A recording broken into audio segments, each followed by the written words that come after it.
पिंड पदावरी दिला पुलिये करी, माझे झाले गयावर्जन पिटले पितराचे ऋण, केले कर्मांतर बोंब मारले हरिहर, तुका म्हणे माझे भार उतरले ओझे, माझे झाले गयावर्जन पिटले पितराचे ऋण।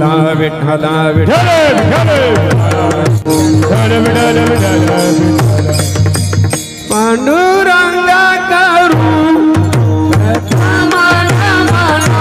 दुसरे चरण सोतातिया, दुसरे चरण सोतातिया, पांडुरंगा करू प्रथम नमन दुसरे चरण सोतातिया, दुसरे चरण सोतातिया,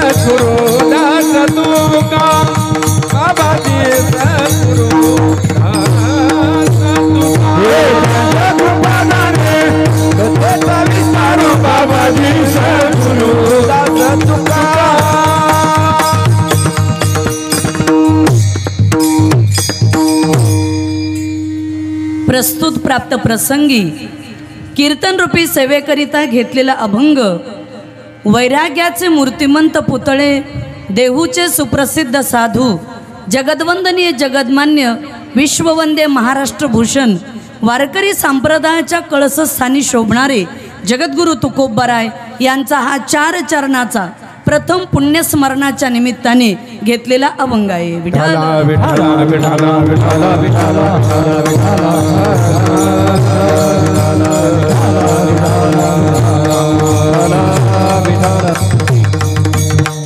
अल्पसा परिहार द्यायचा।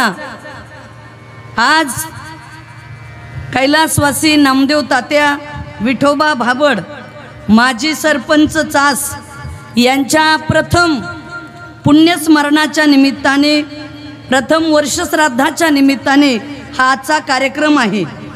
त्यांच्या पश्चात त्यांना 2 मुलं, श्री अशोकराव नामदेव भाबड, श्री बाळासाहेब नामदेव भाबड, तसेच एक पुतण्या श्री रामनाथ वाळीबा भाबड, श्री उल्हास नामदेव भाबड मुलगा, तसेच लीलाबाई नामदेव भाबड ह्या पत्नी आहेत।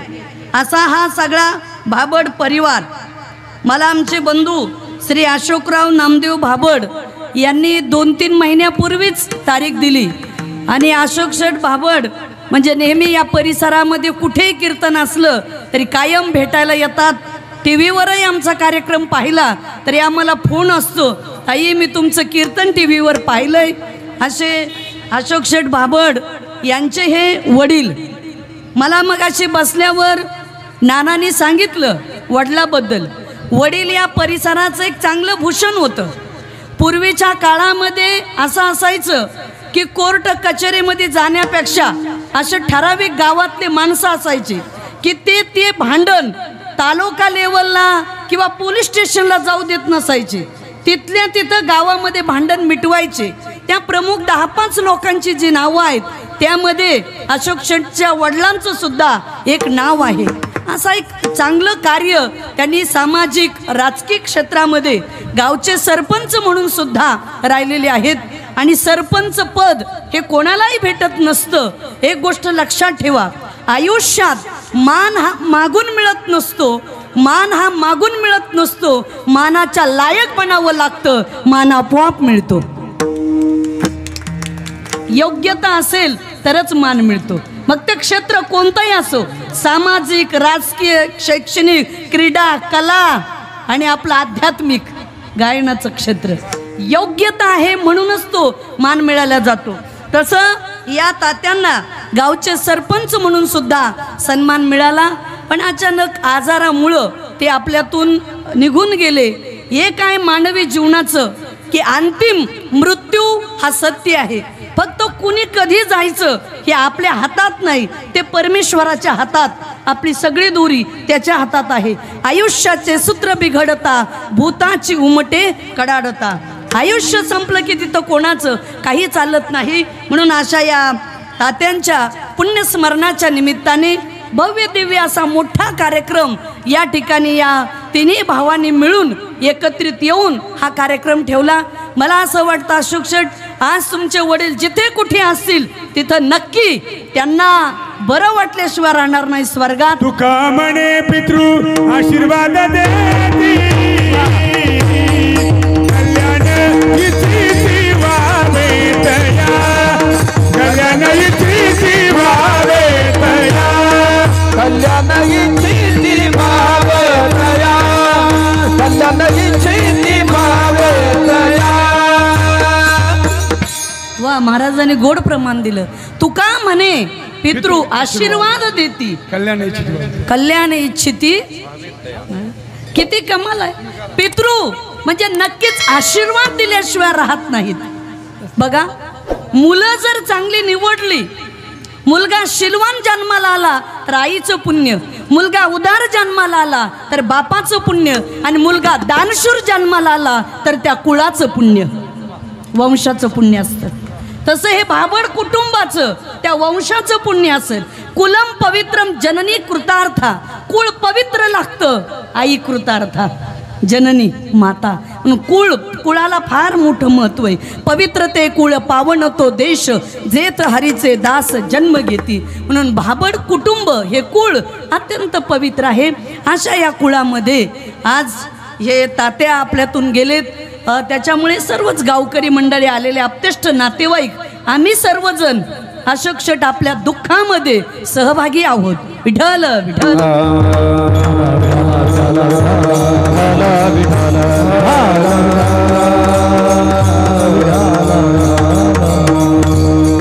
आज या कार्यक्रमासाठी आवर्जून ज्यांची उपस्थिती आहे, या कार्यक्रमाची शोभा ज्यांच्यामुळं वाढली, आमचे बंधू ज्यांचं पूर्ण आयुष्य या संगीत कलेमध्ये गेलंय, ते आदरणीय श्री हरिभक्त परायण आमचे तुकारामजी अण्णा आरवटे, आरवटे आरवटे अण्णा. खरं म्हणजे यांचं गायन फार छान. मला असं वाटतं अण्णा, आदरणीय गुरुवर्य महंत भीमसिंह महाराज, त्यांना तुमचं गाणं फार आवडत असेल, कारण त्यांना गाण्याची फार कदर होती गुरुवर्य भीमसिंह महाराजांना. आणि तसेच फार छान गाणं आहे. महाराज, गायन शिकायचं सोपी गोष्ट नाही. 8-8 तास रियाज करावा लागतो तेव्हा या आवाजातून निघतं. सोपं नाही. तुम्ही जसे नांगरट करताना, नांगरट करताना जितका शेतकऱ्याला घाम येतो ते नांगरटीच्या वर हे आवाज काढणं सोपं नाही. तसेच आमचे दुसरे बंधू ज्यांचंही नाव चांगलं महाराष्ट्रभर आहे, ते हरिभक्त परायण रोहिदास महाराज मते. त्यांचं मत चांगलंच आहे आमच्याबद्दल, म्हणून मते महाराज. उत्कृष्ट गोड त्यांचा आवाज आहे.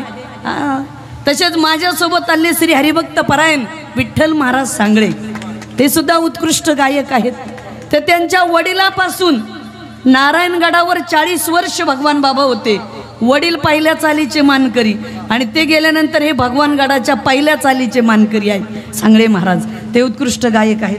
तसेच उत्कृष्ट असे मृदंग वादक, सिन्नर भागाचं भूषण, संप्रदायाचं भूषण आमचे किरण महाराज गोसावी. फार सुंदर वाजवणं आहे महाराजाचं सुद्धा. वाजवायला सुद्धा मनगटात ताकद लागती, आणि काही वाजून जमत नाही, त्याला ताल लय बोल सर्व काढावे लागतात, कुणालाही जमत नाही. अशी सुंदर त्यांचं सुद्धा वाजवणं आहे. उत्कृष्ट असे आमचे विनेकरी बाबा, गावातली सगळी भजनी मंडळी, संस्थेवरची ही, आणि दुसरे हे महाराज, काय नाव, वडजिरे महाराज, त्यांचंही उपस्थिती आहे. विद्यार्थी सर्व. तसेच हरिभक्त परायण आमचे बंधू घुगे महाराज, त्यांचंही गाणं छान आहे. या भागात कायम त्यांची आमची भेट असती. घुगे महाराजाचंही छान. तरी त्यांचे जोडीदार गेले, नाही तर काय संजय भाऊ, असं दोन्ही आमचे चोपदार. मला तर वाटतं दोन्ही चोपदाराला गाडीतच घेऊन जावं. काय छान रुद्राक्षाच्या माळा आणतीन, का असे पाहिजे बा चोपदार, रुद्राक्षाच्या माळा आणतीन, काय सुंदर चमकत दोन्ही चोपदार. तसेच या ठिकाणी आता नेहमीच मी कार्यक्रमाला येते, चासमध्ये तर बऱ्याच वर्षापासून कीर्तनाला येण्याचा योग येतो. आमचे श्री माननीय जगनसेठ खैरनार या ठिकाणी उपस्थित आहेत. दादा तुम्हाला सुद्धा धन्यवाद. कायमस्वरूपी तुम्ही सगळीच या गावातली शहाणी माणसं आहात. चांगल्या कार्यक्रमाचं नेहमीच आयोजन नियोजन करतात. तसे श्री माननीय दुसरे जगनसेठ भाबड त्यांची सुद्धा या ठिकाणी उपस्थिती आहे. त्यांनाही धन्यवाद. ज्या ज्या वेळेस आम्ही या भागात कीर्तनाला येतो त्या त्यावेळेस ही मंडळी उपस्थित असते. तसेच श्री माननीय बंडूशेठ नाना भाबड यांचं सुद्धा फार मोठं योगदान असतं. ते सुद्धा कार्यक्रमाला येत असतात. नाना तर तिकडे आमच्या तिकडे सप्त्याला सुद्धा आईसाहेबांच्या पुण्यतिथीत नानांनी हजेरी लावलेली आहे. नेहमीच येणं जाणं असतं. तसेच आमचे भाबड सर बरं का, भाबड सर बोलताना कसं बोलावं, सूत्रसंचलन कसं करावं ते भाबड सराकडून शिकावं. फार सुंदर सूत्रसंचलन कोणालाही देऊन चालत नाही. भले आपण मुंबई दिल्लीवरून माणूस आणू पण त्याला यादी द्यावा लागते. न यादी देता सूत्रसंचलन भाबड सर अशाच लोकांना जमतं, त्यांनाच द्यावं, कोणालाही देऊन चालत नाही. माणसं दिसले की कळालं पाहिजे नावाचा उल्लेख माणसं असं. तेव्हा या ठिकाणी अनेक मंडळी आता उपस्थित आहेत. सगळी चास मधली मंडळी, खैरनार कंपनी, भाबड कंपनी, सगळेच बरं का. तुम्ही सगळेच आमच्यावर प्रेम करणारे. नाही तर मग काय होतं, ठराविक माणसाचे आमचं काय, तसं काय नाही. क्रिकेटची टीम असली ना 4-2 क्रिकेटरचं नाव घेतलं जातं कॅप्टन, पण सगळी टीमच असती. तसं चास पूर्ण चास गावाचं सुद्धा आमच्यावर प्रेम आहे. तुम्ही दरवर्षी मला नवरात्रात असेल एरवी कार्यक्रमाला, आणि मला तर वाटतं सिन्नर तालुका आणि नाशिक जिल्ह्यात कमीत कमी मी 8-10 दिवसाला 15 दिवसाला हजरच आहे. संगमनेर तालुका असेल इकडं, मला वाटतं इकडंच एखादं संस्थान उभा करावं का काय असं झाले. कायम या भागामध्ये कीर्तनाला आम्ही असतो. काय नाही, तुमचं प्रेम आहे म्हणून जमलेल्या माता भगिनी आणि दोन्हीही शूटिंगवाले तुम्हालाही मनापासून धन्यवाद. विठ्ठल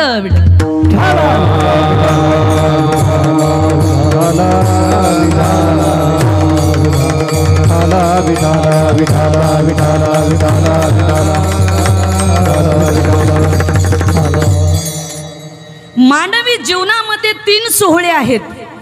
जन्म सोहळा, विवाह सोहळा आणि मृत्यू सोहळा. उपजे ते नाशे, नाशिले पुनरपी दिसे, हे घटिका यंत्र जैसे परिभ्रमेगा. ज्याचा जन्म झाला त्याचा नाश होणार आहे. घड्याळाचा काटा जसा फिरत राहतो तसं जन्म आणि मृत्यू एक रहाट गाडगय, ते कायम फिरत राहतं. जन्म सोहळा माणसाला कळत नाही. तिसरा आहे विवाह सोहळा, एक कळतो, आणि दुसरा आणि तिसरा आहे मृत्यू सोहळा. आता मृत्यू सोहळा सुद्धा माणसाला कळत नाही. आता शास्त्रामध्ये मृत्यू सोहळा आहे, पण कोविडच्या काळामध्ये अनेकाचा मृत्यू सोहळा सुद्धा झाला नाही.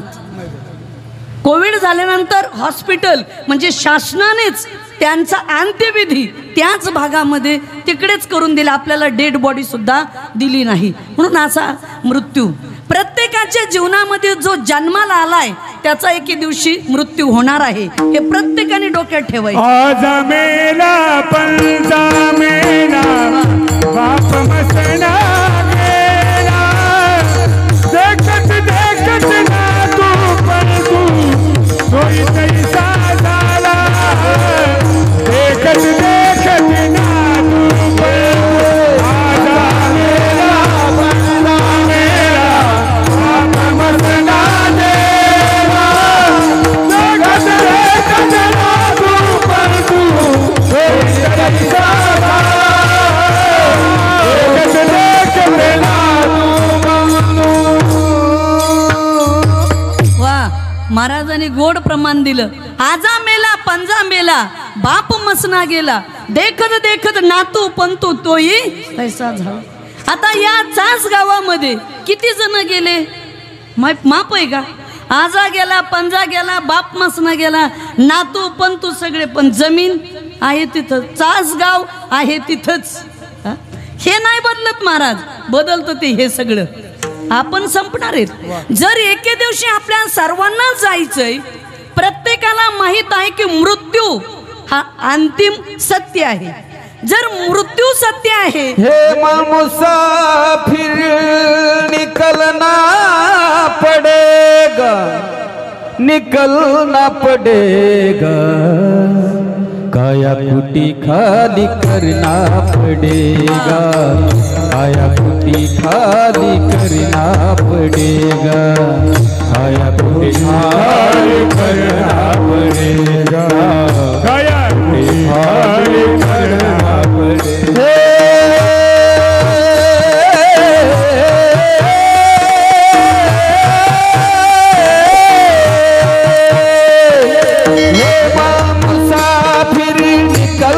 पड़ेगा मुसाफिर निकलना पड़ेगा, निकलना पड़ेगा, काया कुटी खाली करना पड़ेगा, काया कुटी खाली करना पड़ेगा, काया कुटी खाली करना पड़ेगा।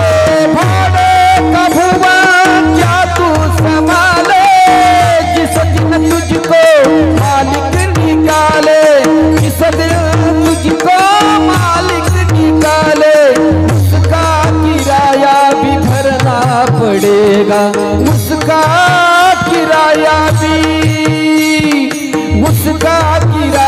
भी भरना पड़ेगा, काया कुटी खाली करना पड़ेगा, काया कुटी खाली करना पड़ेगा, काया कुटी खाली करना पड़ेगा। या ठिकाणी महाराजांनी फारच गोड गायलं, हे मन मुसाफिर निकलना पडेगा, काया कुटी खाली करना पडेगा। शरीर रूपी कुटिया खाली करून जावं लागणार आहे। बाप दादाची प्रॉपर्टी नाही, कशी वापरली तरी चालेल, हे किरायाने शरीर बर का। माणसाला वाटतं नाही स्वतःच नाही, किरायाने। जिस दिन उसका मालिक निकाले तो उसका किराया भी भरना पडेगा। ज्या दिवशी मालक म्हणेल ना किराया टाकान चला, आपण इथं जर किरायाने राहिलो नाशिक सिन्नरला, तर मालकाला म्हणता येतं सध्या पेमेंट बरोबर झालं नाही का, ऊसाचं बिल लवकर आलं नाही किंवा कांद्याला भाव लवकर लागला नाही, नंतर पैसे देऊ। तो मालक ऐकतो, पण वरचा मालक ऐकत नाही। जिस दिन उसका मालिक निकाले तो उसका किराया भी भरना पडेगा। निघाल बरं, मला एक सांगा, किरायाने तरी आपण इतकी मिजाज मारतो।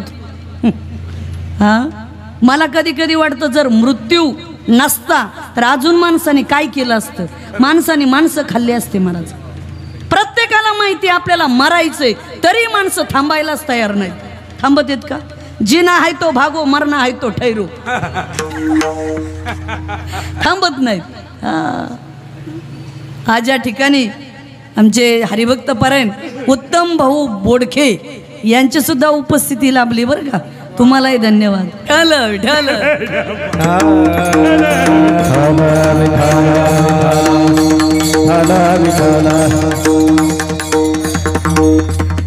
जब यमराज की अदालत चढ़ोगे, होकर के कैद तुझे चलना पड़ेगा, पापों के अग्नि में जलना पड़ेगा।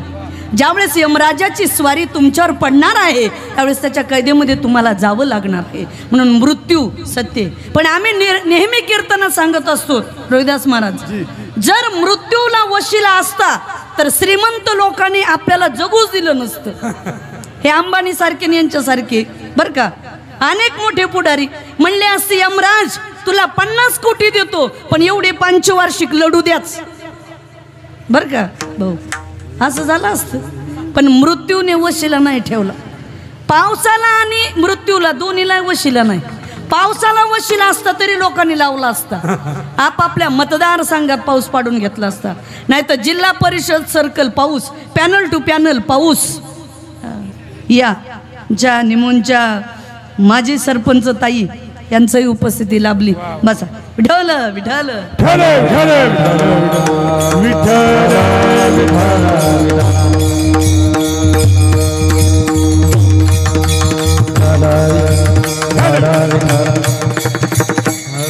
या आमचे श्री माननीय सुभाष शेठ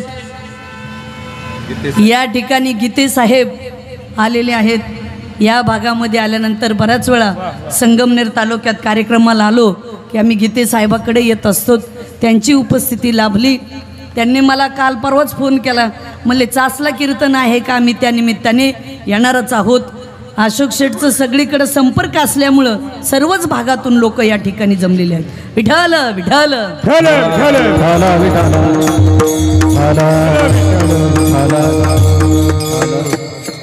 तेव्हा आपला विषय चालला होता की मृत्यूला वशिला नाही महाराज, बरं का ताई, मृत्यूला देशीचा चौधरी सोडविना राजा देशीचा चौधरी आणि कसोई भली भले आणि कसोई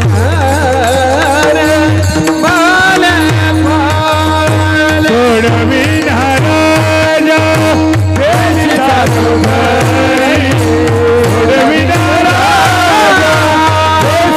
चौधरी आणि कसोयरी भली आणि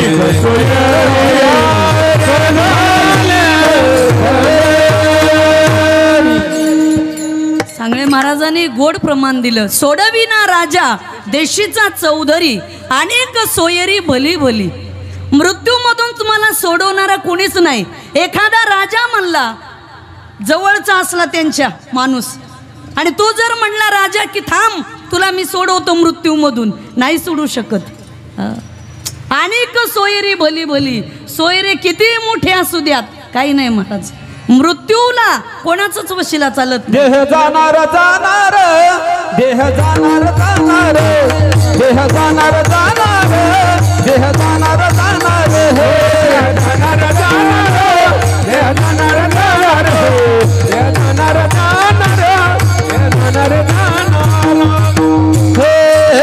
जाणार जाणार देह जाणार जाणार देह जाणार जाणार या शिकाला बखाणार या शिकाला बखाणार देह जाणार देह जाणार जाणार देह जाणार जाणार देह जाणार जाणार देह जाणार जाणार देह जाणार जाणार देह जाणार जाणार देह जाणार जाणार.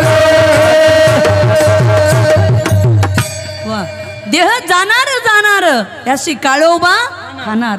काळ खाल्ल्याशिवाय राहणार नाही, उलट घडोघडी काळ वाट याची पाहे अजूनही किती आहे अवकाश. आपण वाढदिवस साजरा करतो पण काळ म्हणतो आयुष्य कमी होत चाललंय. आणि वाढदिवसाला मेणबत्त्या लोक लावतात आणि विझवतात. भारतीय संस्कृती विझवण्याची नाही, दीप से दीप जला के चलो. उलट दिवा लावला पाहिजे, विझवायचं नाही. पण अनेक दिव्यांनी अनेक दिवे लावलेत. विठ्ठल विठ्ठल.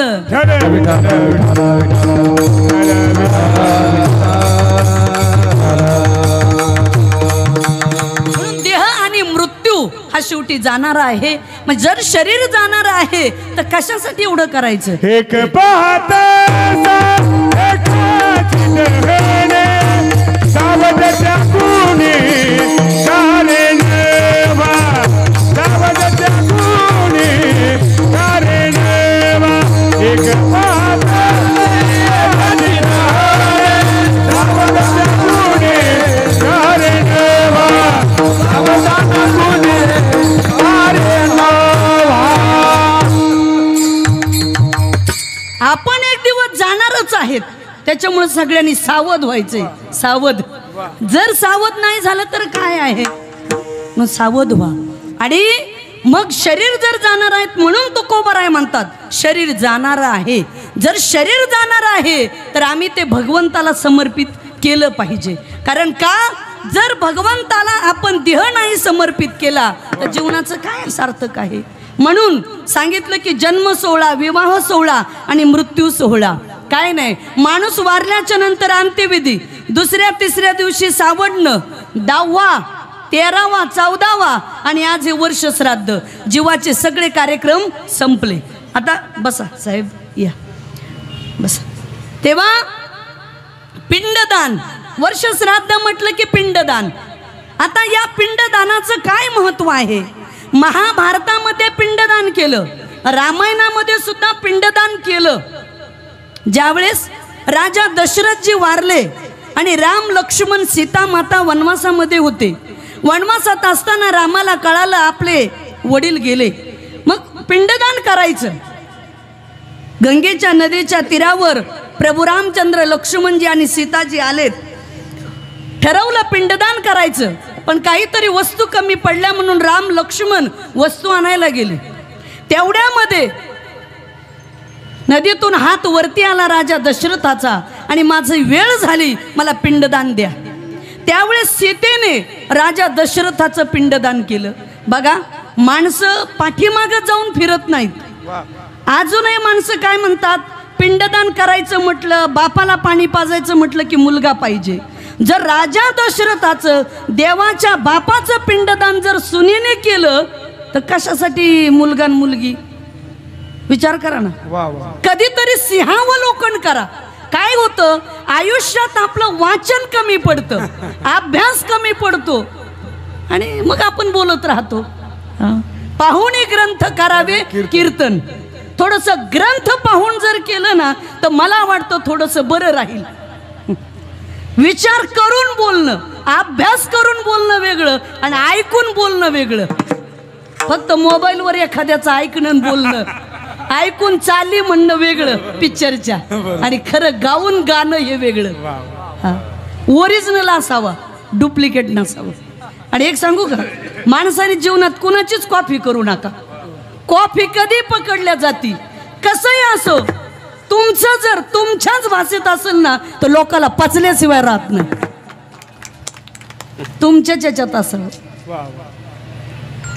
आणि स्वतःची ओरिजिनल छाप असावी, कोणाची डुप्लिकेट नाही करावी कधी.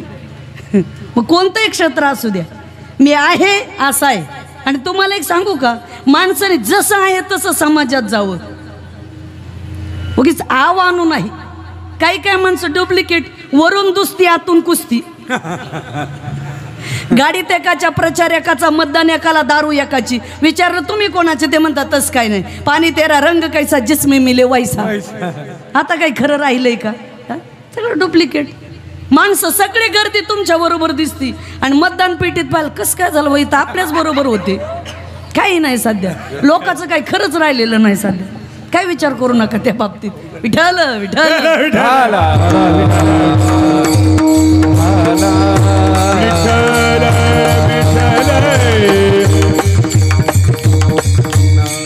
म्हणून आपण विषय मांडला होता सीता माता.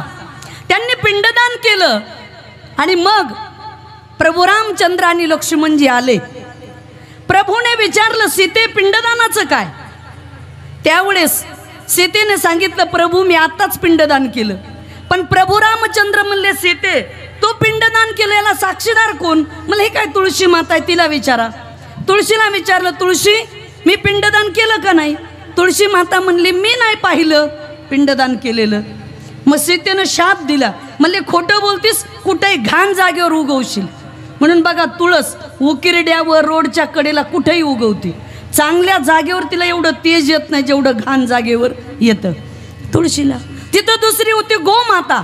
म्हणजे 33 कोटी देवाचं वास्तव्य तुमच्यामध्ये, तू तरी खरं सांग. पण ते 33 कोटी देवाचं वास्तव्य ज्या गायीमध्ये ती गोमाता आहे म्हणली, सीते मी नाही पाहिलं पिंडदान केलेलं. सीतेने शाप दिला गाईला, या पृथ्वी तलावर जोपर्यंत चंद्र सूर्य आहे तोपर्यंत ज्या तोंडाने तू खोटं बोललीस ना त्या तोंडाची पूजा तुझी आयुष्यात होणार नाही, तुझ्या पूजा पाठीमागून होईल. मग गायीची पूजा पाठीमागून होती, तोंडाकडून नाही. तोंडाने ती गायी भक्षण करते. मग गायीचं शेण कामाला येतं, गायीचं गोमूत्र कामाला येतं. आता मला एक सांगा, बसलेली सगळी तुम्ही सुशिक्षित, सुज्ञ आणि विद्वान समजूतदार माणसं आहेत, सगळीच शहाणी माणसं आहेत तुम्ही. गाय एकदा खोटं बोलली तर आयुष्यभर तिची पूजा होत नाही. आता आपल्या तोंडाचं कुठं न्यायचं? ज्यांनी त्यांनी आपापला 7-12 चेक करा की आपण खरं दिवसातून किती बोलतो आणि खोटं किती बोलतो. किती जणांना टोप्या घातल्यात होय आपण साहेब, किती जणांना टोप्या घातल्यात? बरोबर आहे का दादा? किती जणांना टोप्या घातल्या? किती जणांच्या टोप्या काढल्या, ते ज्याचं त्याला माहिती ना आत्मपरीक्षण. आणि एक सांगू का तुम्हाला, बसलेली सगळी मंडळी, आपण कोणाला किती टाकाटाकी कारण किती लबाड बोला, पण हा आत्मा तुम्हाला म्हणतोस अरे खोटं बोलतोस, हा साक्षीदार आहे बरं का. आणि सगळ्यात महत्वाचं हे साक्षीदार आहे ज्याचं आत्मबल आत्मविश्वास एक नंबरचा आहे ना, तोच जीवनात सक्सेसफुल आहे. ते महत्वाचं आहे. काय करता तसं माणसाने खरं बोलावं.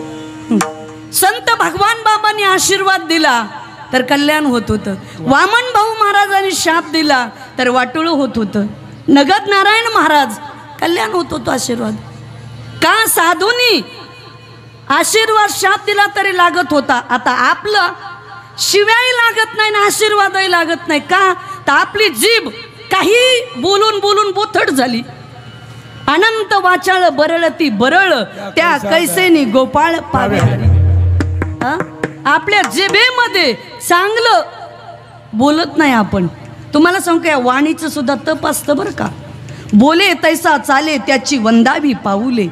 आज तुकाराम महाराज 400-450 वर्ष होऊन गेलं. या महाराष्ट्राच्या मातीमध्ये दरवर्षी एखादं गाणं येतं. 5-10 कोटी कमवतं, पुढच्या वर्षी ऐकायला मिळत नाही. पण सुंदर ते ध्यान हे अभंग आम्ही रोज म्हणतो. 450 वर्ष झालं. त्याला म्हणतात तुकाराम महाराज. भंग नाही नाव ठेविले अभंग, भंग नाही नाव ठेविले अभंग. अभंगाचा रंग कोण जाणे, कोण जाणे अभंगाचा रंग कोण जाणे, कोण जाणे अभंगाचा रंग कोण जाणे, अभंगाचा रंग कोण जाणे.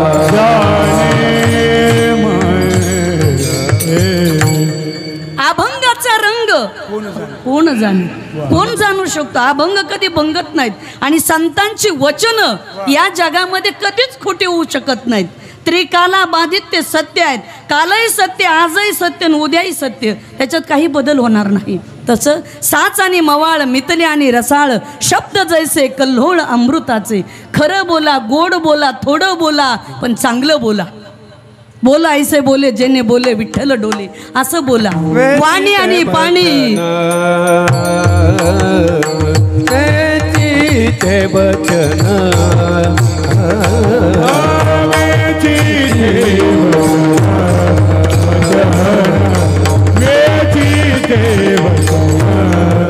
वचन राहे समाधान, तेरे राहे समाधान. तुझा बाबा आहे देवा, तुझा बाबा आहे देव. राहे समाधान, तेरे राहे समाधान. तुझा बाबा आहे देवा, तुझा बाबा आहे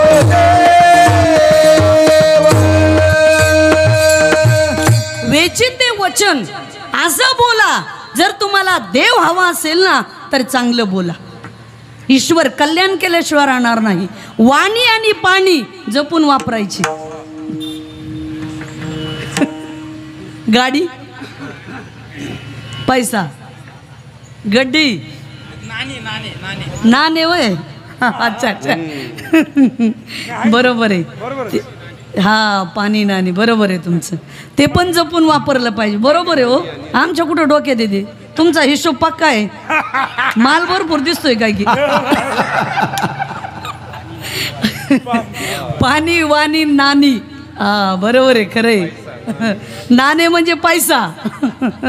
खरं सांगितलं तुम्ही. हा बघा आमच्या डोक्यात एवढंच ना काय आता असं. म्हणून वाणी. द्रौपदी एकदाच म्हटली दुर्योधनाला, आंधळ्याचा मुलगा आंधळाच. महाभारत पेटलं. वाणी जपून वापरली पाहिजे. हा काही लोक बोलतात आणि बोलल्यानंतर म्हणतात सॉरी चुकलं बरं का नाना, चुकलं बरं का. आणि काही तर आपल्या म्हणतात योग्य आहे ते गुरुचं चुकीचं परत करा. कशाला परत करा? चुकीचं बोलूच नका, परत करायची गरजच नाही हो. काय गरज आहे? करूच नका. म्हणून वाणी हे सांभाळून. आणि पाणी, सध्या पाण्याची परिस्थिती बेकार आहे.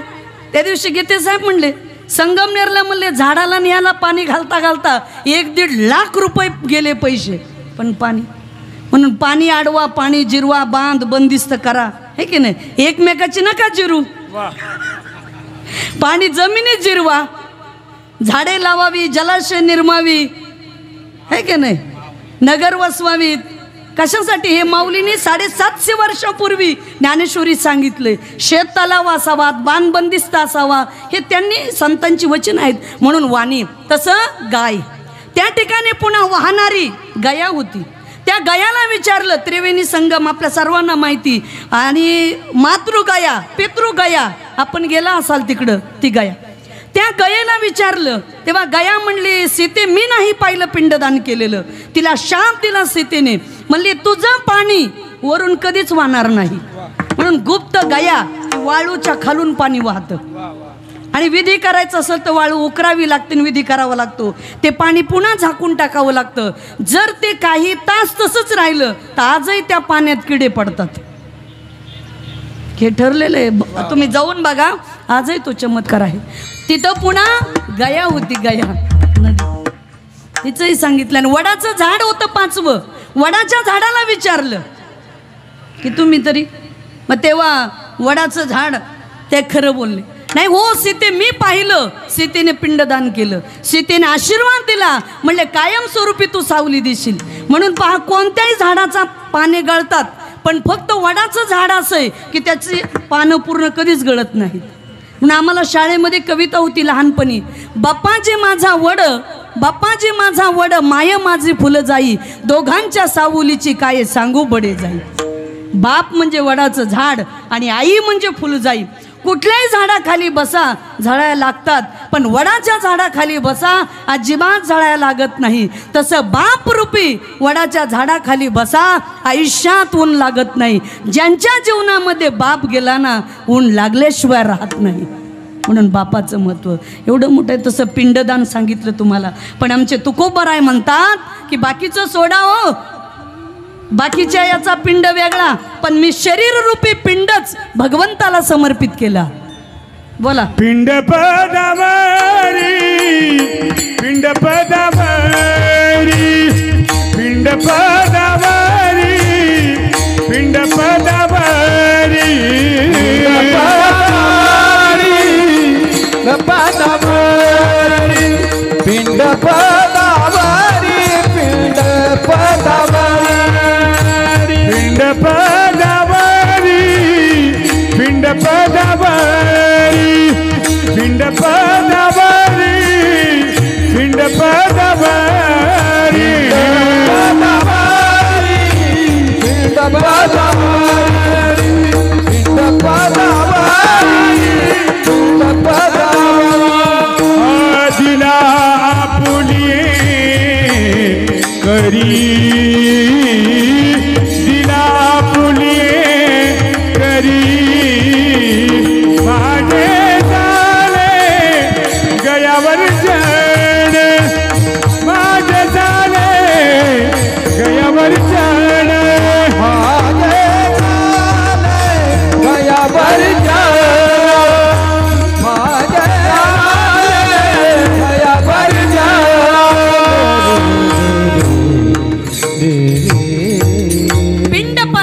दिला आपुलिये करी, करी माझे झाले गया वर्जन. तुकाराम महाराज म्हणतात, हा शरीर रूपी पिंडच मी भगवंताला समर्पित केला. नाहीतरी जिता नाही अन्न, मेल्यावरी पिंडदान. असे बरेच पाहिलेत आम्ही. महाराष्ट्र, कर्नाटक, आंध्रा, मध्य प्रदेश, हेच चालू आहे. 27-28 वर्ष झालं हेच चालू आहे आमचं काम. रोज कीर्तन, भजन, प्रवचन. अनेक राज्यात जायचा योग आला, पण काही नाही. काही लोकांकडं वडील वारल्यानंतर मार्बलमध्ये समाधी आहे, पण जिवंतपणी काय. आणि कोणी सांगितलं आपले वडील कावळ्याच्या रूपात येऊन पिंड खाल्लाय. हे पाठीमागून आलंय, चाललंय विधी. कराव्या लागतात ह्या करायच्या, पण जिवंत बापाला अन्न खाऊ घालणं हेच खरं पिंडदान. काय वेगळं पिंडदान? जोपर्यंत आई वडील जिवंत आहे तोपर्यंत कुणी खाऊ घालत नाही व्यवस्थित. पण माणूस आजारी पडला की बदाम, काजू, चिक्कू, सफरचंद, नारळ पाणी, अरे व्यवस्थित पाणी ज्यांना घोटत नाही मग पेशंटच्या जवळचे माणसाच्या तब्येती सुधारतात आणि पेशंट नाही. शाबास. तेच फळण फ्रूट अगोदर खाऊ घातलं चांगलं असताना तर नाही, पार वायाला गेल्यावर. महिला मंडळ वडील वारल्याच्या नंतर 10 दिवस मुक्काम करणार माहेरी, आणि जेव्हा आई वडील जिवंत आहेत फोन करतात, ताई येऊन जा. ते म्हणणार नाही, मिस्टरांचा डब्बा, मुलांची शाळा, गाईचं दूध, आणि कधी येऊ. आणि वारल्यावर कशाला 10 दिवस राहतात?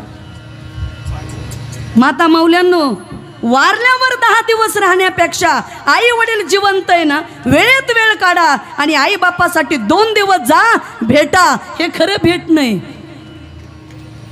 बाकी काय, वारल्यानंतर गेलेला माणूस पाहतो का माझी लेक 10 दिवस राहिली म्हणून जिवंतपणी करा. तरी आम्हाला बरेच लोक बोलणारे असतात बरं का. काही जण काय म्हणणार, आता जरी आम्ही कीर्तन केलं तरी तुम्ही काय म्हणणार, हे जाऊ द्या, महाराजाचं सांगायचं कामच आहे, आपलं ऐकायचं कामच आहे. मेलं म्हणजे गेलं, खा प्या आयुष करा, कुणी पाहिला स्वर्ग कुणी पाहिला नरक. सरळ सरळ लोक असे म्हणतात, शिकलेले लोक. पण तुम्हाला सांगू का, तुमच्या मताशी आम्ही सहमत आहेत. स्वर्गात गेलेला सांगायला आला नाही स्वर्ग असा आहे, आणि नरकात गेलेलाही सांगायला आला नाही नरक असा आहे. पण जिवंतपणी चांगल्या माणसाची भेट होणं हाच जिवंतपणी स्वर्ग आहे, आणि जिवंतपणी वाईट माणसं भेटणं हाच नरक आहे. माणूस नाही का म्हणत काय नरकेस, लोकांचे 2 रुपये घेतलेले तर दि वेळेवर कशाला बुडाबुडा करतात. खरंच काही माणसं जिवंत नरक असतात, त्यांना भेटूच वाटत नाही. पण ज्याला भेटू वाटत नाही ते सगळ्याच्या अगोदर येऊन राम राम करतो. ज्याचा कंटाळा त्याचा वानवळा. पिकाबरोबर तणाची गरज नाही, पण पिकाच्या अगोदर तण डोकं वर काढतं. योग्य वेळी काढलं तर ठीक आहे, नाही तर ते पिकाला मारतं. असे हे नरक आहेत. विठ्ठल विठ्ठल.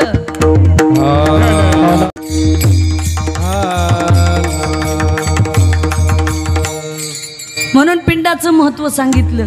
महाभारतामध्ये सुद्धा पिंडदान केलं. असं पिंडदान म्हणून पिंड पदावरी दिला आपुले करी, माझे झाले गायावर जन फिटले पितराचे ऋण. पितराचं ऋण फेडलं पाहिजे माणसाने, कुणाच्याच ऋणात जाऊ नये. देशाच्या, धर्माच्या, देवाच्या, आई वडिलाच्या ऋणात जाऊ नये बरं का. ज्याचं मीठ खाल्लंय त्याचं नीट करा. खाल्लेल्या मिठाला जागा. अलीकडे तर माणसं कृतज्ञ बनायला लागलीत, कृतज्ञताच माणसामध्ये राहिली नाही. ज्याचं मीठ खातं उलट त्याचं नीट करायला निघालेत. चांगलं नाही, उलट त्याची कशी वाट लागली पाहिजे असं झालंय सध्या समाजामध्ये. परिस्थिती अशी, तुम्ही ज्याला मोठं केलं, बरोबर आहे का दादा, तुम्ही ज्याला मोठं केलं तीच माणसं तुम्हाला नीट करायला बसलेत, आणि तेच म्हणणार हे यांचं काय खरंय. असे बरेच वर्ग आहे समाजामध्ये. तुम्हाला सांगू का, उदाहरण देता येईल. एक सर्प मित्र होता, आणि त्याने छोटंसं सर्पाचं पिल्लू दिसलं, त्याला दया आली. म्हणले याला नको मारायचं, याला अभय देऊ, मारायचं नको. त्याला माहीत होतं सर्प विषारी, पण म्हणले छोटं बाळ आहे, जाऊ द्या, पिल्लू आहे छोटं पिल्लू. मग त्याला काय केलं, दूध पाजलं त्या पिलाला. या साहेब या. त्याला दूध पाजलं, लहानाचं मोठं केलं. करता करता करता सर्पाचं पिल्लू मोठं झालं ना. मग ते रोज दूध प्यायलाच याच्याच हाताने, झोपायला पण याच्याच शेजारी. सापाचं पिल्लू, सर्पाचं. त्याचा मित्रच झाला होता ना तो. एवढ्या दोस्ती, बऱ्याच वर्षाची मैत्री, आणि मग मोठा झाला. पण एक वेळ 2 दिवस तो दूधच पेईना. मग याने काय केलं, डॉक्टरकडे घेऊन गेले. म्हणजे डॉक्टर साहेब, हा माझा बालपणीपासूनचा मित्र आहे हा सर्प, पण आज 2 दिवस झालं दूध पित नाही. मग डॉक्टरने विचारलं काय करतो. आता डॉक्टरला माहीत असतं ना पेशंटचं दुखणं. मग डॉक्टरने विचारलं हा अंग ताणतो का. कोण, सर्प. तर डॉक्टर आपला हा सर्प मित्र म्हणला हो, हा अंग ताणतोय रोज झोपताना असा. मग डॉक्टरांनी सांगितलं हा का अंग ताणतोय तुला माहिती आहे का? 2 दिवस झालं दूध पित नाही तो अंग याच्यासाठी ताणतोय त्याला तुझ्या एवढं व्हायचंय आणि तुला त्याला गिळून टाकायचंय म्हणून अंग ताणतोय. कळालं का सगळ्याला? ज्याला तुम्ही दूध पाजलं तीच माणसं विष ओकून तुमचं कार्यक्रम करायला बसलेली आहेत. त्याचं नाव आहे कलियुग. सत्ययुग नाही, कलियुग. आणि कलियुगात असं आहे, ऐका कलियुगाचे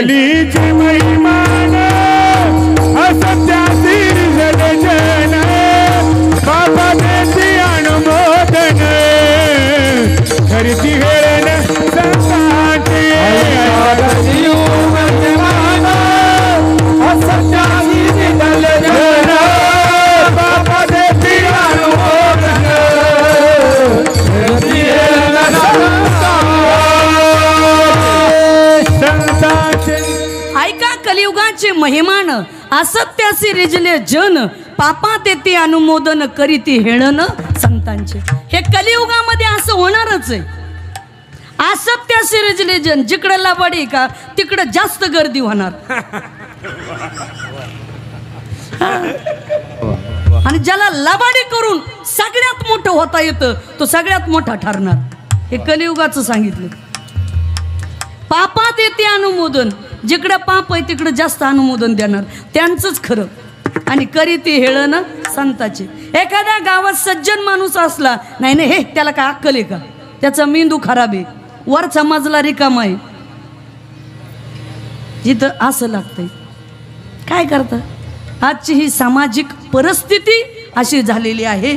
पुण्यवंत पातळ लोकी नेला चोरट्याचा बहुमान वाढविला. पुण्यवंत पातळ लोकी नेला चोरट्याचा बहुमान वाढविला. कीर्तिवानाचा अपमान केला, कीर्तिवानाचा अपमान केला, कीर्तिवानाचा अपमान केला, कीर्तिवानाचा अपमान केला. झाला तुझा दरबार, तुझा दरबार, धुंद झाला तुझा दरबार, धुंद झाला तुझा दरबार, धुंद झाला तुझा दरबार, धुंद झाला तुझा दरबार. महाराजांनी गोड प्रमाण दिले. पुण्यवंत पाताळ लोकी नेला, कीर्तिवानाचा अपमान केला, चोरट्याचा बहुमान वाढविला. काय सांगाव? धुंद झाला तुझा दरबार. जनाबाईचा अभंग आहे त्या काळातला, कसा खोटा होईल का अभंग? आणि संतांची वाणी कधी जीवनामध्ये खोटी होत नसती असे संतांचे प्रमाण आहेत. असो, हे कलियुग आहे. तेव्हा फेटले पितराचे ऋण, कुठेतरी आई वडिलाचं ऋण फेडण्याचा प्रयत्न करा. गे मायभू तुझे मी फेडीन पांग सारे, आणि आरतीला हे चंद्र सूर्य तारे. जगामध्ये सर्वात श्रेष्ठ आई वडील आहेत. आई वडील म्हणून आई वडील हे लक्षात ठेवा. तुम्ही कितीही जीवनामध्ये कमवा, चांगल्या डिग्रीचं शिक्षण घेण्यासाठी मुंबईला जाल, MPSC UPSC चे क्लासेस करण्यासाठी दिल्लीला जाल, पण संस्काराचं विद्यापीठ जगाच्या पाठीवर कुठेच नाही. ते फीस देऊनही मिळत नाही. फक्त जन्मदाते आई वडील हे जगातलं सगळ्यात मोठं संस्काराचं विद्यापीठ आहे. बढ़कर कोई नहीं है, माँ से बढ़कर कोई नहीं रे. वो देती है दुआ, दुआ सबसे बड़ी माँ, माँ सबसे बड़ी माँ, माँ सबसे बड़ी माँ.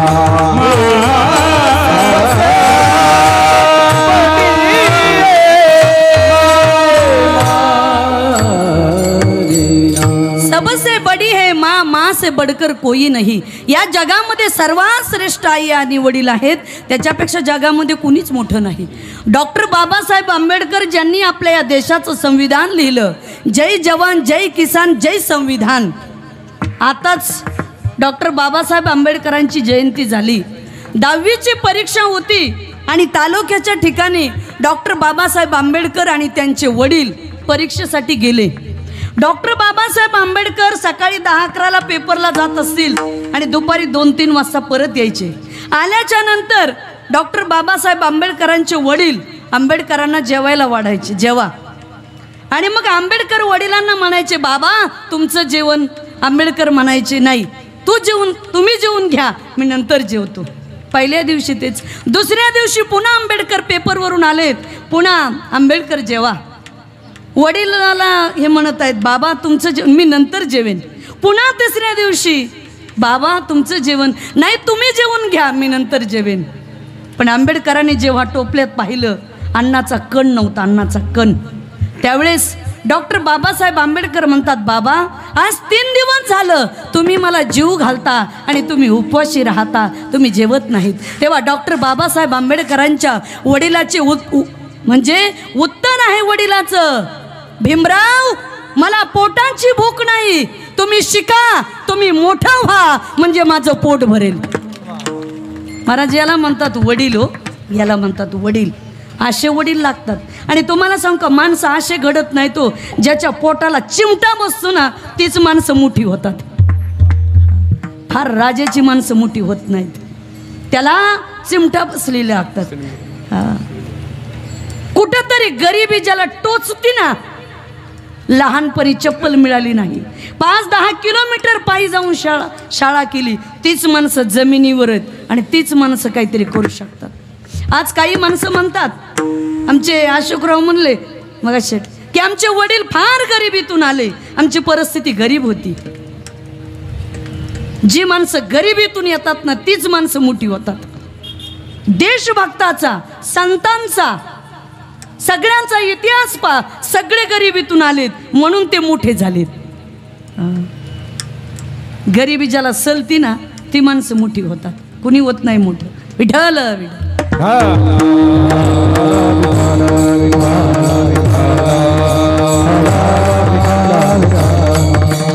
काही माणसं म्हणतात आम्ही शून्यातून मोठी झालो.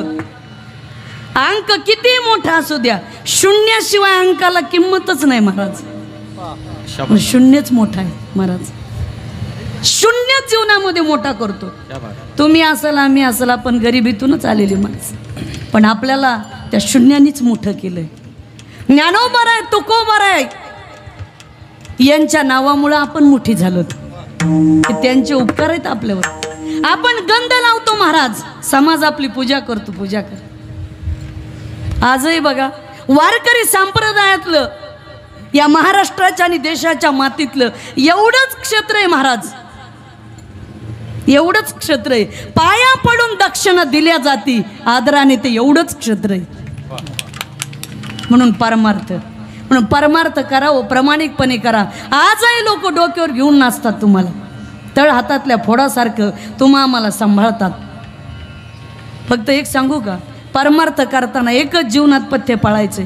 आपल्यामुळे परमार्थ नाही वाढला तरी चालेल, पण आपल्यामुळे परमार्थ बदनाम होता कामा नये, एवढं पथ्य पाळायचं. एवढंच जीवनात पथ्य पाळायचं. सोन्याचे दिवस आहेत आपल्याला, पण आपण चुका केल्या की मग आपल्याला शिक्षा भोगावीच लागणार आहे. विठ्ठल विठ्ठल.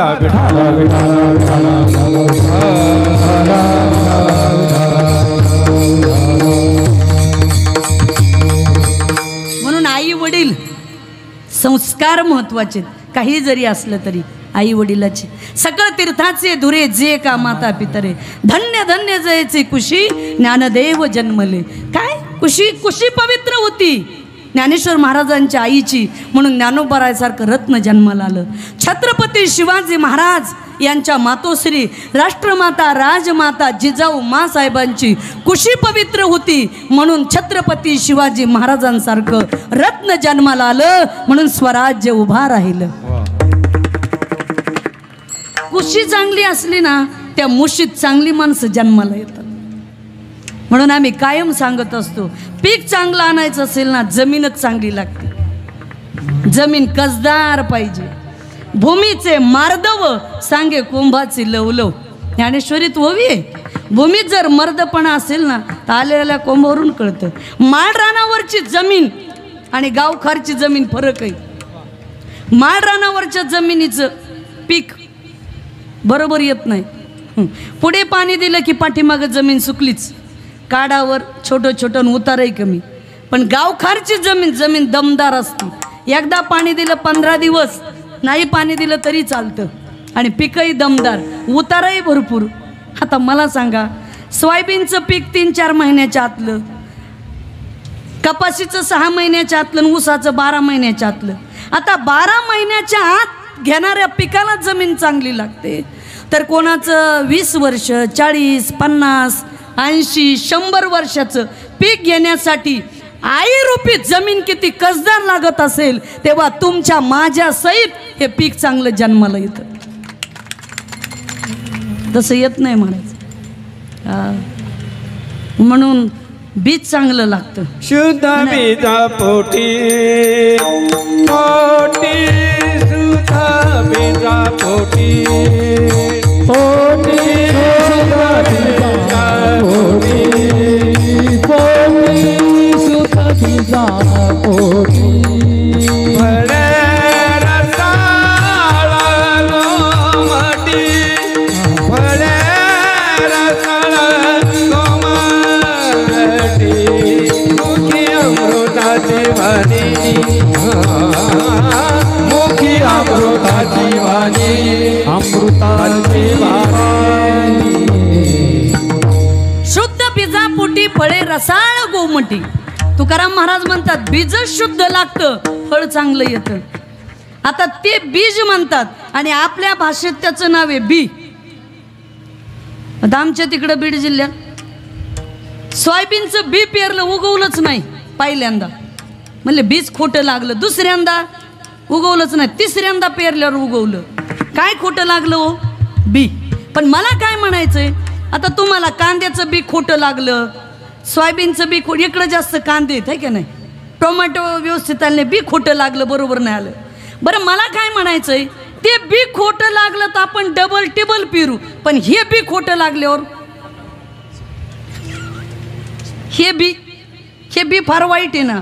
ह्या बियाने अनेकाचं वाटोळं केलंय. तुम्हाला हे बी सोपं वाटलं का? ते बी रे वेगळं, हे बी फार बेकार आहे.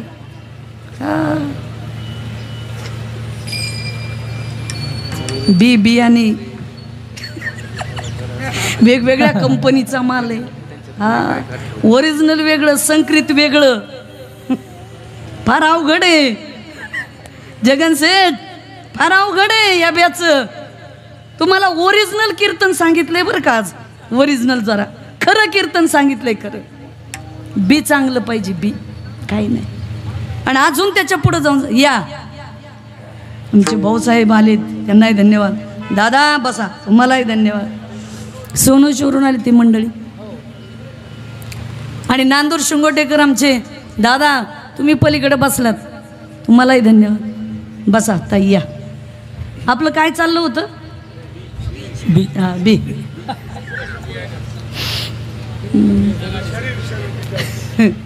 हे बी. बस या या पुढं या.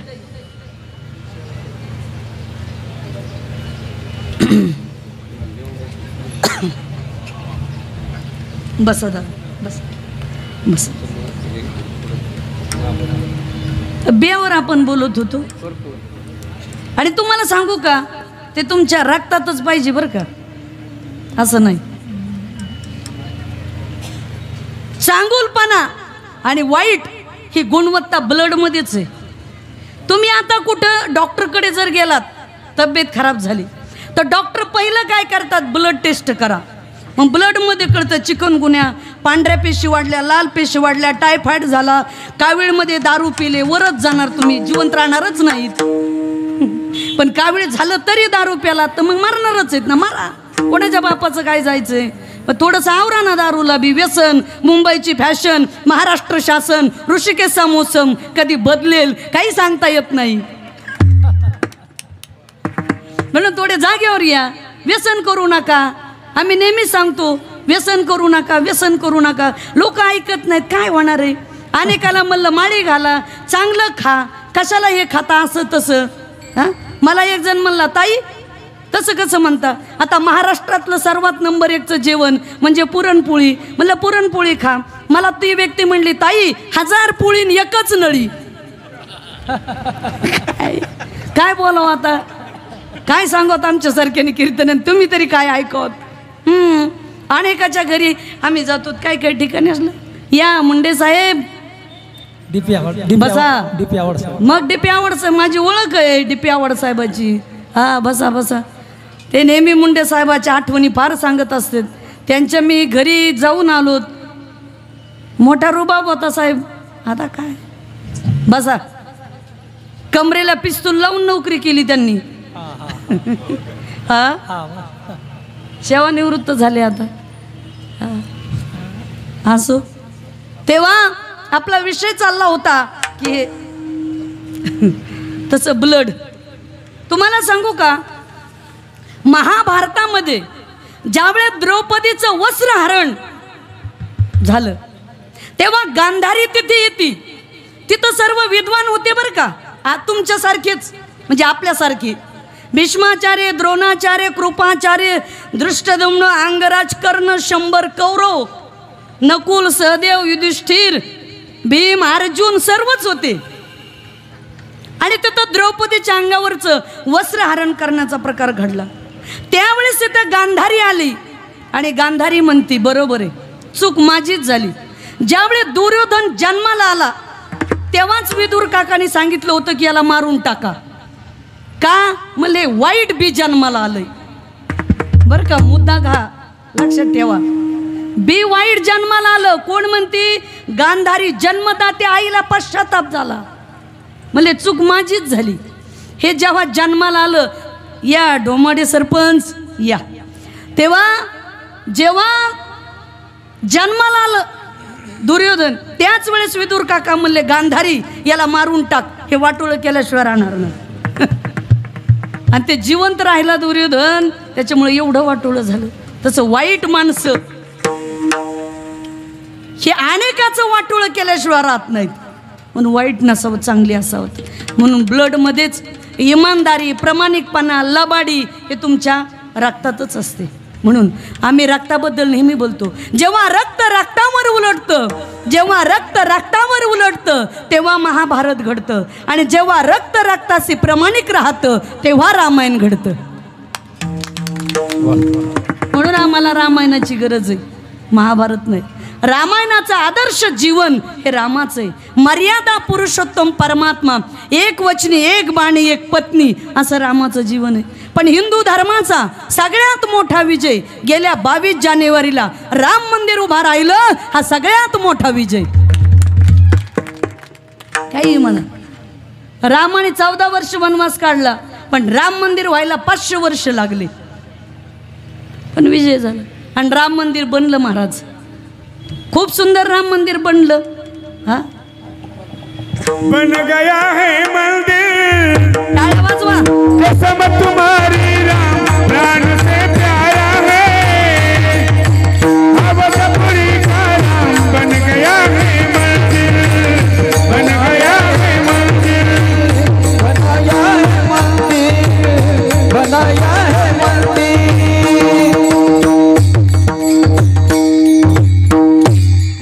राम मंदिर बनलं, बन गया है मंदिर, हिंदू धर्म का बच्चा बच्चा. सगळ्याच सर्व जय श्रीराम. चांगलंच झालं ते. काही गोष्टी चांगल्याच आहेत ना. हा, जे चांगलं आहे ते चांगल्याला चांगलंच म्हणलं पाहिजे. आणि एक सांगू का तुम्हाला, तुमचा दुश्मन असू द्या, पण त्याच्यात जर चांगली गोष्ट असल्या ना काही, तर त्याचं जरूर कौतुक करा. म्हणून गाय काय खाते ते पाहू नका. दुधाची गरज आहे ना तुम्हाला, जरा दुधाकडे बी लक्ष द्या. अशाही काही गोष्टी असतात. असं म्हणून राम मंदिर बनलं, धर्माचा विजय झाला आहे. असं म्हणून आई वडील त्या रामाने सुद्धा काय केलं, प्रातकाल उठ कर श्री रघुनाथा, मातु पितु गुरुचरण लावय माता. सकाळी उठलं की आई वडिलाचं दर्शन कौसल्या मातेचं दर्शन प्रभू रामचंद्र घ्यायचे म्हणून आई वडिलाबद्दल सांगितलं. आई वडील श्रेष्ठ आहेत, आई वडिलाची सेवा करा, आई वडिलाला विसरू नका. आपल्या महाराष्ट्राचं कुलदैवत पांडुरंग परमात्मा 28 युग झालं विटेवर उभा आहे विठ्ठल. काय केलं पुंडलिकाने? काहीच केलं नाही. आई वडिलाची सेवा केली. जिवंत देव तुम्हाला भेटावं वाटत असेल तर जन्मदाते आई वडील म्हणजे जिवंत देवाचं दर्शन घ्या. पण अलीकडची तरुण पिढी बापालाच म्हणते गप्प बसा, तुम्हाला काय कळतं? आता बापाला कळाल्याशिवाय पोराला कळालं का? हा, पण बाप सांगायला गेला जास्त काही तर पोरं फाशी घ्यायला लागलीत, विष प्यायला लागले. काय करता? म्हणून इथून पुढे बसलेली सगळी लोक फार पैसा कमवण्यापेक्षा, संपत्ती कमवण्यापेक्षा संतती नीट कमवा. नाही तर आम्ही बऱ्याच संतत्या पाहिल्यात मला. कारण गरिबापासून मंत्र्याच्या बंगल्यापर्यंत आम्हाला डायरेक्ट एंट्री असते ना, तसं काय नाही. महाराज म्हणल्यावर काय, अनेक श्रीमंताच्या घरी गेलो, पैसे ठेवायला जागा नाही पण घरात समाधानच नाही. मुलगा एकीकडं, सून एकीकडं, आई बाप एकीकडं, प्रेम नाही. अनेक मोठी माणसं आहेत ते म्हणतात बरं का साहेब, ते आम्हाला म्हणतात ताई एखादी जोडी भेटल का? कशाला? खाऊ घालायलाच कुणी नाही. अरे अनेकाचं खाल्लंच ना. हा, फार लोकांची मुंडकी मोडून खाल्लं का? आपली हीच अवस्था आहे महाराज, काही नाही. आणि याच याची डोळा भोगमुक्तीचा सोहळा. कर्म या हाताने करायचं आणि याच हाताने फेडायचं, सुट्टी नाही कोणाला. काहीला वाटतं आम्ही फार कमवलं महाराज, पण काही नसतं. या जगामध्ये रावणाकडे कमी श्रीमंती नव्हती हो, ज्याचं गाव सोन्याचं होतं. तुम्ही कुठं घेऊन बसले 10-20 तोळे? हा, तुम्हाला वाटतं थोडे तोळे असले आपल्या हातात ब्रासलेट सोनं? काही नाही. ज्याचं गाव सोन्याचं होतं त्याचं काय राहिलं नाही. सांगा ते कवडी गेली नाही, सांगा ते कवडी गेली नाही, सांगा ते कवडी गेली नाही, सांगा ती कवडी गेली नाही. तुका म्हणे जाने संपले नाही, सांगा ते कवडी गेली नाही, कवडी गेली ज्याची संपदा एवढी, सांगा ते कवडी गेली नाही. ज्याची एवढी मोठी संपदा होती पण बरोबर कवडी सुद्धा गेली नाही. कवडी तर नाहीच, पण जगातली कुठलीच आई, रावण, दुर्योधन, दुःशासन, कंस हे नावं ठेवतात का? बाकीच काय इतिहास राहणार आहे? काही नाही महाराज राहणार. म्हणून तुम्हाला सांगू का, अनेक तुम्ही घरी गेले की छोटी पत्नी सुद्धा म्हणते मालक आले, सून म्हणते मालक आले, छोटी नात सुद्धा म्हणते अण्णा आले, अण्णा आले, अण्णा आले. पण त्या अण्णाचं वय झालं की अण्णा अण्णाला माग होतोय. त्याला तुकडा मिळत, तुकडा मिळत नाही. तुकडा काय घेऊन बसले? हा, तुम्हाला वाटतं आमच्या पत्न्या फार सेवा करतात? वय होऊ द्या, अहो थुकायची परवानगी नाही बंगल्यात. हा, 5 कोटीचा बंगला बांधा, तुमचं वय झालं आणि खोकायला लागतं बायको मध्ये, घडत नाही का? अक्कल नाही का जरा? हे तुमचा 7-12 आहे महाराज. या बाळासाहेब भाऊ, या या साहेब, गीते साहेब, बाळासाहेबाकडे बी आम्ही या. मगाचीच आठवण झाली होती, यांच्याकडे बी कीर्तनाला गेलो होतो, आपलं घरी मुक्कामाला गेलो होतो ते एके दिवशी असं. हा, तुमच्याकडे बी आलतो साहेब चापडगावला. सगळ्याच मंडळीकडे या ठिकाणी टक्केवारी सगळ्याकडेच आम्ही जातोच, गेलेलोच आहेत. अनेकाकडं कार्यक्रम होतात या भागात, कीर्तन असेल, प्रवचन असेल, सगळं नेहमी चालूच असतं. केले कर्मांतर बोंब मारिले हरिहर कामने माझी. हा, एकदा मोठ्या प्रेमाने पांडुरंगाचं भजन.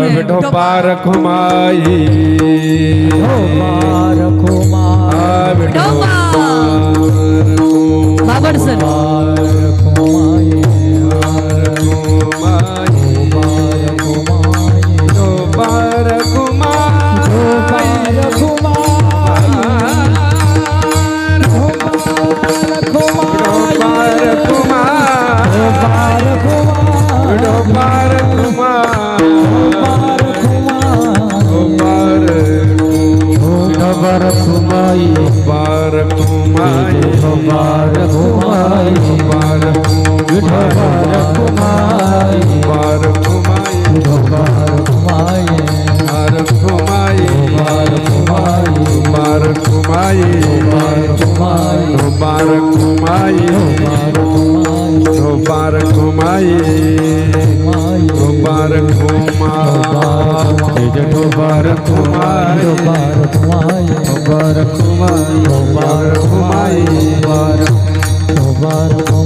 संस्थेचे आता हे स्वतः अशोक शेठ संचालक असल्यामुळे सर्व बॉडी इथं हजर आहे, त्यांनाही सगळ्याला धन्यवाद.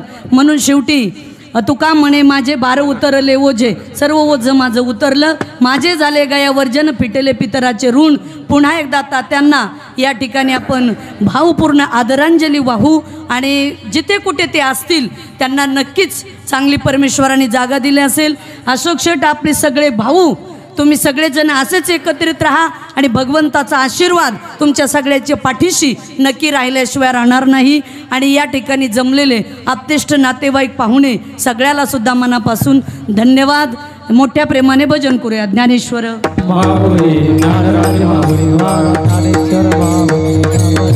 जय जय ज्ञानेश्वर माऊली, ज्ञानराज माऊली, ज्ञानेश्वर माऊली. विठ्ठल जय जय विठ्ठल, विठ्ठल जय जय विठ्ठल. बोलिले रे पुरे भेटी वापुरे, करा क्षमा अपराध महाराज. हा नाही विचारला निघारवे आप, करा क्षमा अपराध महाराज. तुका म्हणे ज्ञानेश्वरा राखा पायापैकी, करा क्षमा अपराध महाराज. ज्ञानदेव हे बघा आमचे शेळके दादा पण उपस्थित आहेत. हे बघा आता आपले बाबड सर नियोजन देतील पुढचं. या गावचे माजी सरपंच, या पंचक्रोशीचे मार्गदर्शक कैलासवासी नामदेव तात्या भाबड यांना भाबड परिवारातून या पंचक्रोशीतून जाऊन 1 वर्ष पूर्ण झालं. आज त्यांचं प्रथम पुण्यस्मरण संपन्न होत आहे. या प्रथम पुण्यस्मरणाच्या निमित्ताने ज्यांचं आपण कीर्तन अतिशय लक्षपूर्वक मनोभावनाने श्रवण केलं, त्या महाराष्ट्रातील थोर महिला कीर्तनकार ज्यांचा नामलौकिक फार मोठा आहे, बीड जिल्ह्यातील पाटोदा तालुक्यातील छोट्याशा महासांगवी गावामध्ये श्री संत मीराबाई आई संस्थान म्हणून प्रसिद्ध असणारं महाराष्ट्रातील असं थोर मोठं संस्थान आहे. या संस्थानच्या महंत मठाधिपती म्हणून ज्यांनी उपाधी मिळवलेली आहे त्या आपल्या महाराष्ट्राच्या मार्गदर्शिका आणि मुंडे साहेबांनंतर बीड जिल्ह्यामध्ये ज्यांचा नावलौकिक फार मोठा आहे त्या आईसाहेब महंत राधाताई सानप यांचं सुसाव्य असं कीर्तन आपण सर्वांनी श्रवण केलं. ताईंचा या महाराष्ट्रातील दौरा आपल्या सर्वांना ख्यात आहे की अंधश्रद्धा असेल, महिलांच्या बाबतीत जनजागरण असेल, वेगवेगळ्या गोष्टीवरती शिक्षण चळवळ असेल, सर्वांच्या याच्यामध्ये ताईंचं उद्बोधन फार महत्त्वाचं असतं. ताईंचं तर एक उद्बोधन इतकं गाजलं होतं भ्रूण हत्यावरती. आणि खरोखर आपलं सर्वांचं भाग्य आहे की महंत आईसाहेब राधाताई सानप आपल्याला ह्या तात्यांच्या प्रथम पुण्यस्मरणाच्या निमित्ताने आपल्याला कीर्तन सेवेसाठी उपलब्ध झाल्यात. म्हणून मी अशोकराव बाबड, व्ही.एन. नाईक शिक्षण संस्थेचे संचालक उल्हास बाबड आणि बाळासाहेब बाबड, आमची काकू लीलाबाई, या सर्व कुटुंबाच्या वतीने मी मनपूर्वक ताईंचं ऋण व्यक्त करतो, आभार मानतो. मित्रहो, तात्यांचा अध्याय फार मोठा होता. तो जर मी आता उघडला तर इथं वेळ नाही, कारण बरेचसे पाहुणे मंडळी, बरेचसे मान्यवर या दुःखद प्रसंगी आमच्या तात्याला अखेरची वर्षश्राद्धाच्या निमित्ताने, पुण्यस्मरणाच्या निमित्ताने आदरांजली अर्पण करण्यासाठी इथं उपस्थित झालात. त्याबद्दल सर्वांचं मी ऋण व्यक्त करतो, सर्वांचे आभार मानतो. थोडक्यात मी आलेल्या मान्यवरांचं एक प्रातिनिधिक स्वरूपामध्ये नामनिर्देश करत आहेत. आपल्या सर्वांचे मार्गदर्शक मुंबई शहराचे माजी पोलीस उपायुक्त सन्माननीय DP आव्हाड साहेब इथं उपस्थित आहेत. या कार्यक्रमासाठी व्ही.एन. नाईक शिक्षण संस्थेचे विद्यमान अध्यक्ष पंढरीभाऊ थोरे, जिल्हा परिषदेचे माजी उपाध्यक्ष आणि व्ही.एन. नाईक शिक्षण संस्थेचे विद्यमान विश्वस्त दिगंबर नाना गीते, सिन्नर पंचायत समितीचे माजी सभापती बाळासाहेब वाघ, व्ही.एन. नाईक शिक्षण संस्थेचे ते विद्यमान विश्वस्त पण आहे, विनायकराव शेळके, राजाभाऊ घुगे, संजयजी शेळके, गोपाळ शेळके, व्ही.एन. नाईक शिक्षण संस्थेचे सन्माननीय उत्तमराव बोडके, भारतशेठ मुंगसे, तुळशीराम पाटील विंचो, महंत बबनराव सांगळे बुवाजी बाबा संस्थान इथं उपस्थित आहे. या कार्यक्रमासाठी उपस्थित असणारे विठोबा राजे फडे, जगन्नाप्पा कुटे, चंद्रकांतजी घुगे, माजी सरपंच रामभाऊ सानप, पोपटराव शेळके, कचरू पाटील शेळके, भारतशेठ मुंगसे, तुळशीराम विंचो, नारायणशेठ वाजे, अरुणशेठ वारुंगसे, माजी सभापती संग्रामजी कातकडे, बाळासाहेब आव्हाड, साहेबराव कुटे, उद्योजक सुदाम शेठ सांगळे. या कार्यक्रम प्रसंगी आपल्यामध्ये उपस्थित असणारे पोपटराव शेळके, कचरू पाटील शेळके, बाळासाहेब काकड, माजी पोलीस उपायुक्त मुंबईचे इथं उपस्थित आहेत, हरिभाऊ काकड, मुंडे सर, सन्माननीय शिवाजीराव दराडे, शिवनाथजी आव्हाड देशवंडीकर, बापू शेरेकर, आमच्या शिक्षक संघटनेचे अध्यक्ष भाऊ पाटील शेळके, अरुण पाटील शेळके, मारुती पाटील दराडे, सोमनाथजी घुगे, माजी राष्ट्रवादीचे अध्यक्ष अर्जुन आप्पा बुडके, रामशेठ आव्हाड, त्याचबरोबर विलासराव आव्हाड, व्ही.एन. नाईक शिक्षण संस्थेचे संचालक सुरेशजी घुगे, मोहोचे माजी सरपंच सुदाम बोडके, आणि विशेष करून सिन्नर तालुक्याचे विद्यमान आमदार, कार्यसम्राट आमदार आदरणीय सन्माननीय माणिकरावजी कोकाटे यांच्या सुकन्या, माजी जिल्हा परिषद सदस्य आणि सिन्नर तालुक्यामध्ये ज्यांचा फार मोठा नावलौकिक आहे अशा सीमंतनीताई कोकाटे या कार्यक्रमस्थळी उपस्थित आहेत.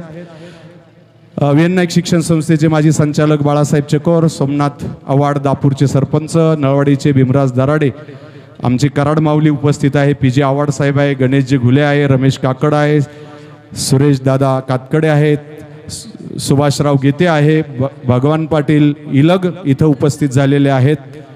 या सर्व मान्यवरांचं तसं यादी फार मोठी आहे. या गावचे माजी रंगनाथजी आंधळे, भाऊसाहेब खाडे, या तात्यांच्या पुण्यस्मरणाच्या निमित्ताने आपल्या गावातील या पंचक्रोशीतील सन्माननीय माजी सरपंच केवरांना भाबड, जगन्नाथ पाटील भाबड, बंडोनाना भाबड आणि माजी सरपंच युवा कार्यकर्ते चंद्रशेखर खैरनार, माजी सभापती अशोकराव खैरनार, संजयजी खैरनार, माजी सभापती शिवाजीराव खैरनार, अनेक मान्यवरांची उपस्थिती, तंटामुक्ती अध्यक्ष बबनराव खैरनार, या गावचे चेअरमन सन्माननीय कचरो अण्णा खैरनार, संपत अण्णा खैरनार, संजय आव्हाड, भाऊसाहेब खाडे, सर्वच मान्यवर आणि विशेषतः आपले सर्वांचे मार्गदर्शक इडा अशोकराव काकड साहेब, माजी पोलीस अधिकारी इथं उपस्थित आहे. काकड साहेब पुढे या. या सर्व मान्यवरांचं मी मनापासून या तात्यांच्या प्रथम पुण्यस्मरणाच्या निमित्ताने मी मनपूर्वक स्वागत करतो. ताईंच्या कीर्तनाला साथ देणारे अतिशय महाराष्ट्रातील थोर असे गुणीजन, गंधर्व सभेमध्ये उभे असणारे गायन सम्राट हरिभक्तीपरायण तुकाराम अण्णा आरोटे, हरिभक्तीपरायण रोहिदासजी महाराज मते, हरिभक्तीपरायण आपल्या सिन्नर तालुक्याचं मृदुंगाचं भूषण किरणजी महाराज गोसावी आणि ताईंबरोबर आलेले लक्ष्मण महाराज सांगळे, विठ्ठल महाराज सांगळे. विशेष करून या पुण्यस्मरणाच्या निमित्ताने स्वर्गीय लोकनेते तुकारामजी दिघोळे साहेबांची निश्चित आपल्याला आठवण होते. या निमित्ताने त्यांचे चिरंजीव अभिजितजी दिघोळे इथं उपस्थित आहे, राष्ट्रवादीचे नेते सन्माननीय नामदेवराव कोतवाल इथं उपस्थित आहेत. या सर्वांचं मी मनपूर्वक ऋण व्यक्त करतो, आभार मानतो. मित्र हो, खूप बोलण्यासारखं आहे, पण आजच्या या प्रसंगी वडजिऱ्याची वारकरी शिक्षण संस्था आहे आणि या वारकरी शिक्षण संस्थेचे सर्व विद्यार्थी इथं उपस्थित झालेले आहेत.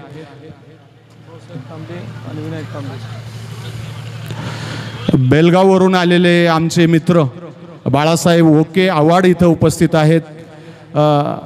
त्याचबरोबर बाळासाहेब तांबे इथं उपस्थित झालेले आहेत. सर्वांचे आभार व्यक्त करतो. आणि प्रातिनिधिक स्वरूपामध्ये विनायकराव तांबे असतील, भाऊसाहेब तांबे, मार्केट कमिटीचे सर्व पदाधिकारी, सर्वांचा नामलूक, बंडूनाना कुमावत असंख्य आहेत.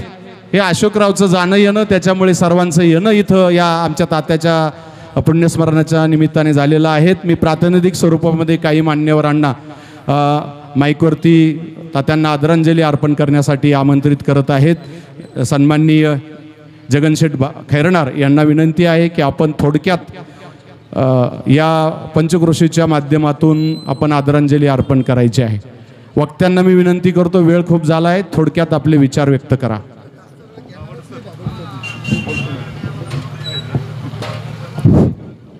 या वर्षश्राद्धानिमित्त आपण सर्वजण या ठिकाणी उपस्थित झालात.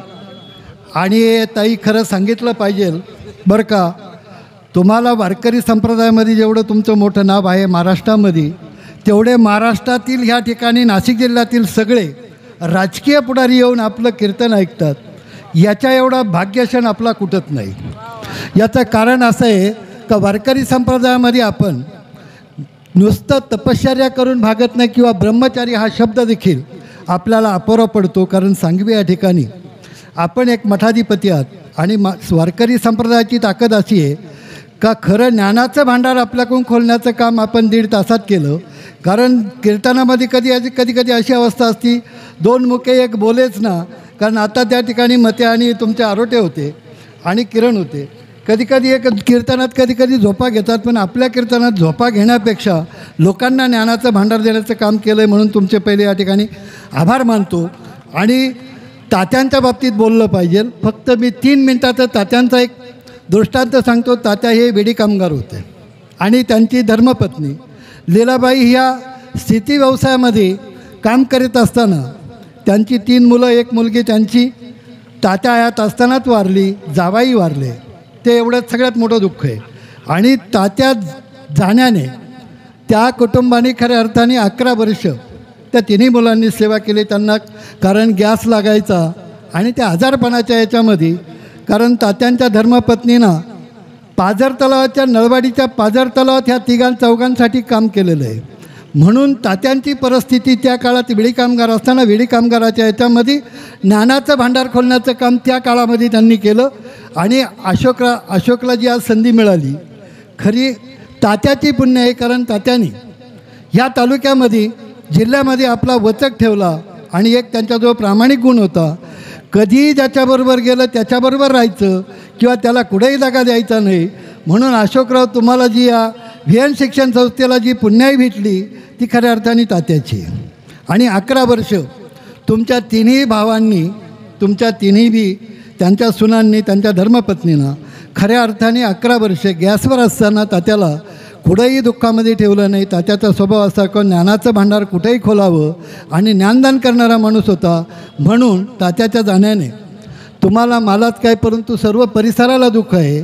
असा माणूस परत होणे नाही, एवढंच या निमित्ताने मी सांगतो आणि माझे 2 शब्द संपवतो. जय हिंद, जय महाराष्ट्र. यानंतर तात्यांना आदरांजली अर्पण करण्यासाठी VN शिक्षण संस्थेच्या माध्यमातून सन्माननीय दिगंबर नाना गीते यांना मी विनंती करतो.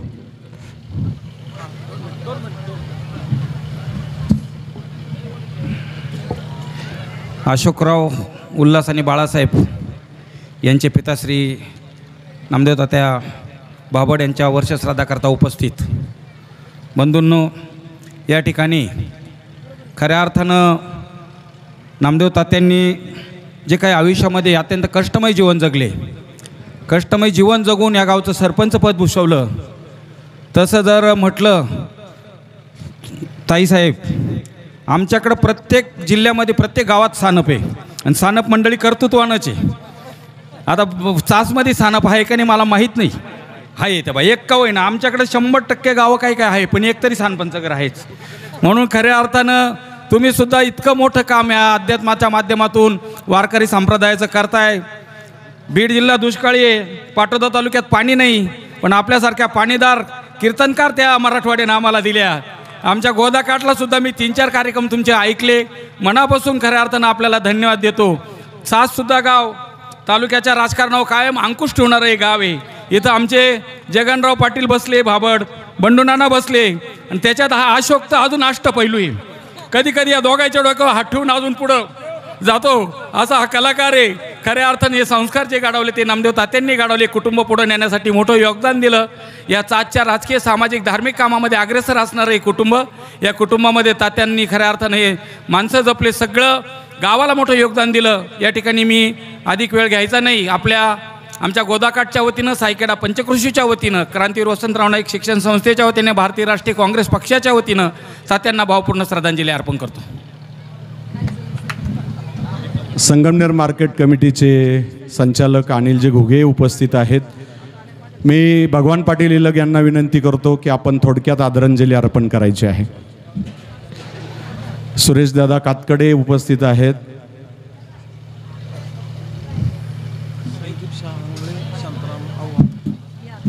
शांतारामजी आव्हाड, त्याचबरोबर एक्साईज इन्स्पेक्टर उत्तमजी आव्हाड साहेब बेलगावचे इथं आलेले आहेत, त्यांनाही धन्यवाद देतो. चास पंचकृषीतील सर्वांना परिचित असे स्वर्गवासी नामदेव मामा भाबड यांच्या प्रथम पुण्यस्मरणाच्या निमित्तानं हरिभक्त परायण राधाताई सानप यांनी जी कीर्तनरूपी सेवा दिली त्याबद्दल मी व्यक्तिशः तसेच भाबड पटील परिवाराच्या वतीनं ताईंचं ऋण व्यक्त करतो. आणि मामांच्या जाण्यानं अशोकराव असतील, त्यांचं सर्व कुटुंब असेल, त्यांना जे दुःख झालं ते पेलवण्याचं परमेश्वरानं बळ द्यावं आणि नामदेव मामांना परमेश्वरानं सद्गती द्यावी अशी मी माझ्या व्यक्तिशः परिवाराच्या वतीनं ईश्वरचरणी प्रार्थना करतो. तसेच महाराष्ट्र राज्याचे महसूल मंत्री नामदार राधाकृष्ण विखे पाटील यांच्या वतीनं मामांना भावपूर्ण अशी श्रद्धांजली अर्पण करतो आणि थांबतो. यानंतर सिन्नर तालुक्याचे आमदार माणिकरावजी कोकाटे साहेब यांच्या कन्या माजी जिल्हा परिषद सदस्या सीमंतनीताई कोकाटे.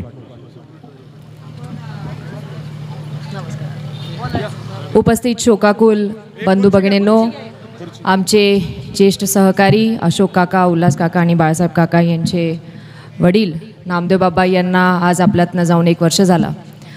राजकीय, सामाजिक, शैक्षणिक, सहकाराच्या सगळ्याच क्षेत्रांमध्ये उल्लेखनीय काम बाबांनी त्यांच्या कारकिर्दीमध्ये केलं आणि तीच खरं तर पुण्य किंवा एक आदर्श अशोक काकांच्या या कुटुंबासमोर आहे आणि त्यांच्याच पावलावर पाऊल ठेवून अशोक काकासुद्धा काम करत आहे. हे करत असताना निश्चितपणे आपल्याला जरी त्यांची पुण्याई असली तरी कर्तृत्व देखील सिद्ध करावं लागतं आणि त्या पद्धतीने अशोक काकांनी केलेलं आहे. पण ह्या कुटुंबाचं पितृछत्र हरपलेलं आहे आणि आयुष्यभर ती कमी कोणी भरून काढू शकत नाही. मी आमदार माणिकरावजी कोकाटे साहेब यांच्या वतीने, माझ्या संपूर्ण परिवाराच्या वतीने आणि उपस्थित असलेल्या सर्वांच्याच वतीने बाबांना भावपूर्ण आदरांजली अर्पण करते. नाशिक महानगरपालिकेचे रामभाऊजी उपायुक्त रामभाऊ आव्हाड इथं उपस्थित आहेत. मी सन्माननीय बाळासाहेब वाघ यांना विनंती करतो की थोडक्यात तात्यांना आदरांजली अर्पण करायची आहे. उपस्थित सर्व मातानं, बांधवांनी, भगिनीनं, आज या ठिकाणी नामदेव मामांना जाऊन 1 वर्ष पूर्ण होत आहे आणि या निमित्ताने आदरणीय राधाताई सानप यांचे विचार आपल्या सगळ्याला ऐकायला भेटले. त्याचबरोबर नामदेव मामांच्या संदर्भानं यापूर्वी देखील वक्त्यांनी सगळं मार्गदर्शन आपल्याला या ठिकाणी केलं. शेवटी बाप नावाचा माणूस प्रत्येकाच्या घरामध्ये आधारवड म्हणून या ठिकाणी काम करतो आणि या बाभड परिवारातला आधारवड गेल्याचं दुःख या परिवाराला आहे. या परिवाराच्या दुःखामध्ये आम्ही सर्व सहभागी आहे. मी परमेश्वराला आपल्या सगळ्यांच्या वतीने प्रार्थना करतो का परमेश्वरा आमच्या नामदेव मामांना तुझ्या चरणी चांगली जागा, त्यांच्या आत्म्याला शांती सद्गती मिळू दे, अशा प्रकारची प्रार्थना करून माझे 2 शब्द संपवतो. सिन्नर नगरीचे माजी नगराध्यक्ष विठ्ठलराजे उगले, बाळासाहेब उगले इथं उपस्थित आहेत. अभिजितजी दिगुळे यांना विनंती आहे थोडक्यात आदरांजली अर्पण करायची आहे. संजयजी सोनवणे राष्ट्रवादीचे नेते इथं उपस्थित आहेत.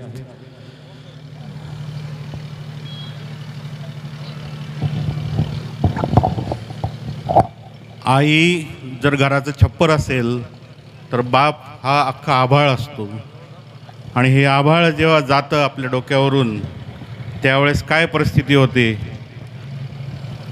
ती म्हणजे सांगण्याच्या शब्दाच्या पलीकडची असते. एक मोठा आधार, एक मोठी सपोर्ट सिस्टीम आपली निघून जाते. आपण पोरकं झाल्याचा जो अनुभव येतो ते दुःख फार मोठं असतं. हे दुःख पेलण्याचं सामर्थ्य अशोकराव आणि संपूर्ण भाबड कुटुंबियांना ईश्वराने देवो अशी प्रार्थना करतो आणि नामदेव तात्यांना ईश्वरचरणी अतिशय चांगली उत्कृष्ट अशी जागा मिळो अशी प्रार्थना करतो आणि श्रद्धांजली वाहतो. यानंतर मी सन्माननीय DP आव्हाड साहेब यांना विनंती करतो की साहेब बसूनच आपण आदरांजली अर्पण करायची आहे. नामदेवराव तात्या भाबड यांच्या वर्षश्राद्धाच्या निमित्ताने या ठिकाणी उपस्थित झालेली पाहुणे मंडळी, गावकरी आणि माता भगिनी, आज आपला सर्वांना ताईंचं कीर्तन ऐकायला मिळालं.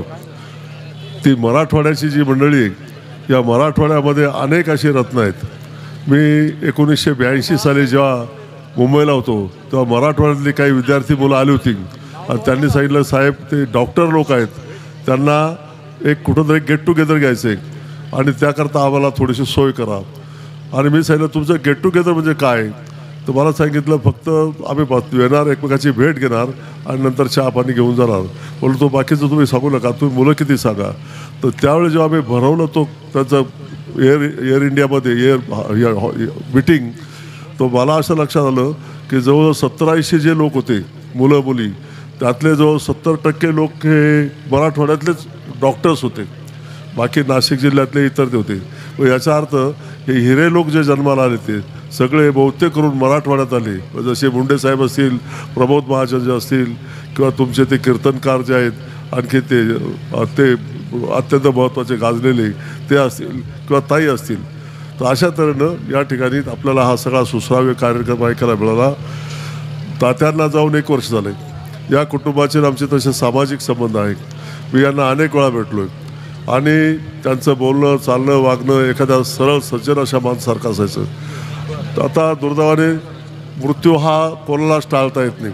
असं म्हणतात की ज्या वेळेस मनुष्य जन्माला आलो त्याच वेळेस त्याचा मृत्यू जन्माला येतो. गीतेतसुद्धा असंच म्हणलं आहे की जातस्य ध्रुव मृत्यू, किंवा एका कवीने हेच म्हटलेलं आहे की जेव्हा सवे जन्मे मृत्यू जोड जन्म जात, दिसे भासते ते सारे विश्वसाय नाशवंत, काय शोक करिसी वेड्या स्वप्नीच्या फळांचा, पराधीन आहे जगती पुत्र पालवचा. जीव जेव्हा जन्माला येतो तेव्हा त्याबरोबर मृत्यूसुद्धा जन्माला येतो.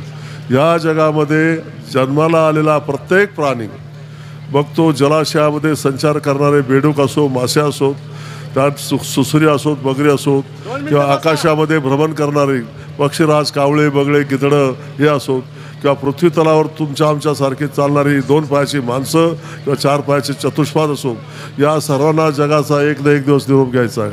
ठीक आहे, मी जास्त वेळ घेणार नाही, परंतु त्या तऱ्हेनं चिरंजीव असे कोणी नाही, तात्या वारलेले आहेत. मी आपल्या सर्वांच्या वतीनं त्यांना श्रद्धांजली अर्पण करतो आणि थांबतो. धन्यवाद साहेब. नामदेव तात्यांच्या कुटुंबाच्या वतीने बंडूनाना भाबड सर्वांचे आभार व्यक्त करतील. 1-2 मिनिटं.